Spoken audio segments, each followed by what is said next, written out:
नमस्कारम दोस्तों। इस धरती पर जब बाढ़, भूकंप, सुनामी या कोई भी प्राकृतिक आपदा आती है तो हमें पता लगता है कि मनुष्य का जीवन और मनुष्य द्वारा इकट्ठे किए गए सभी सामान यहाँ कितने क्षणभंगुर हैं। हम इतनी मेहनतों से बिल्डिंग बनाते हैं, पुल बनाते हैं, सड़कें बनाते हैं और वो एक क्षण में समाप्त हो जाती हैं। इतनी मेहनत करते हैं हम इस जीवन को सजाने में और वो जीवन एक क्षण में समाप्त हो जाता है। हजारों लाखों लोग हमारे आसपास तुरंत काल के गाल में समाते हुए हम देखते हैं। दोस्तों, इन प्राकृतिक आपदाओं में हमें पता लगता है कि जिस जीवन को हम बहुत सुरक्षित मान रहे थे वो जीवन कितना क्षणभंगुर है, कितना अनित्य है। वैसे तो घर की चार दीवारी में रहते रहते व्यक्ति खुद को इतना सुरक्षित समझने लगता है कि उसके भीतर एक अमरता का भ्रम पैदा होने लगता है। वह कभी सोचता ही नहीं है कि उसे यहाँ से विदा होना है, उसे एक दिन समाप्त हो जाना है। जो व्यक्ति शहरों में रहते हैं और खुद को सुरक्षित समझते हैं वो व्यक्ति एक रात के लिए ही जंगल में रुक करके देखें और जब वो रात में जंगल में रुकेंगे, तमाम तरीके के पशु पक्षियों की आवाज सुनेंगे तो घबरा जाएंगे। ऐसे में ही यदि बिजली चमक जाए, पानी बरस जाए, थोड़ी सी तेज हवा चल जाए तो वो हड़बड़ा जाएंगे, रात भर सो नहीं पाएंगे, इतने भयभीत हो जाएंगे। तब उनका सामना मौत से होगा और उन्हें पता चलेगा कि जिस जीवन को वो इतना सुरक्षित मानते हैं वास्तव में वो कितना क्षणिक है।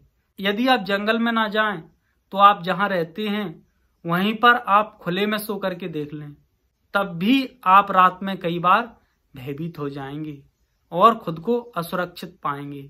जब व्यक्ति का सामना मौत से होता है तभी इस शरीर की नश्वरता का विवेक व्यक्ति के भीतर पैदा होता है। एक जाने माने सिंगर और डांसर माइकल जैक्सन का नाम आप सबने सुना होगा। वह जीवन को लेकर के इतना चिंतित था, अपने जीवन को इतना सुरक्षित करना चाहता था कि वह 12 डॉक्टर को अपने साथ रखता था और वो डॉक्टर उसके सर के बाल से लेकर के पैर के नाखून तक शरीर के प्रत्येक अंग की जांच करते थे। उसकी एक रिपोर्ट बनाई जाती थी कि उसका कौन सा अंग किस तरह से काम कर रहा है। माइकल जैक्सन को जो खाना दिया जाता था उस खाना को लेबोरेटरी में पहले चेक किया जाता था। जब वह बीमार पड़ा तो उसको 2-3 घंटे के लिए ऑक्सीजन के एक चैम्बर में सुलाया जाता था। उसे पता लगा कि इस ऑक्सीजन के चैम्बर से जो जीवन है वो धीमे धीमे खत्म होता है, तो उसने वह चैम्बर ही खरीद लिया। उसने सोचा कि कभी ऐसा हुआ कि लीवर फेल हो गया, किडनी फेल हो गई तो क्या होगा, तो इसके लिए उसने पहले से ऑर्गन डोनेट करने वाले लोगों को पैसा दे रखा था, उनके साथ में कॉन्ट्रैक्ट कर रखा था।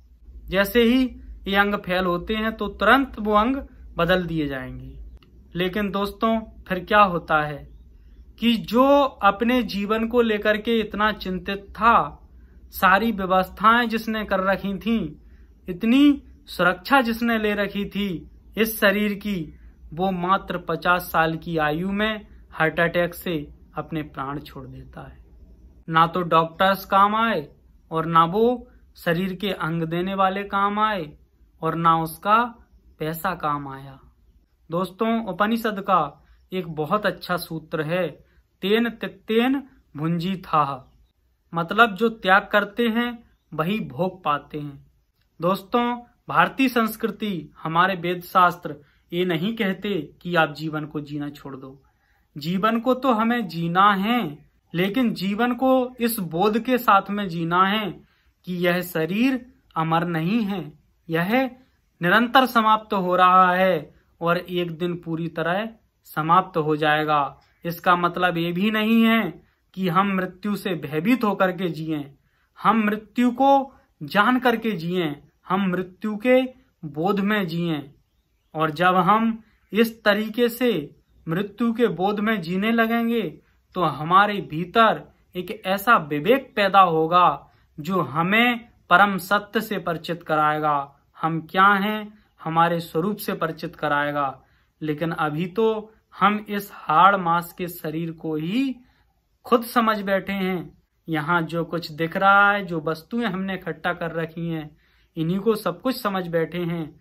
लेकिन ये वस्तुएं, ये हाड़ मांस का शरीर कितनी जल्दी एक क्षण में समाप्त हो जाता है, इसका बोध करना भारतीय संस्कृति ने हमें सिखाया है, जो हम भूल चुके हैं। इसलिए दोस्तों, हमें अपनी संस्कृति, अपनी विरासत की ओर लौटना है और जीवन को किस तरह से अनासक्त बन करके जिया जाए, इसकी कला हमें सीखनी है। धन्यवाद।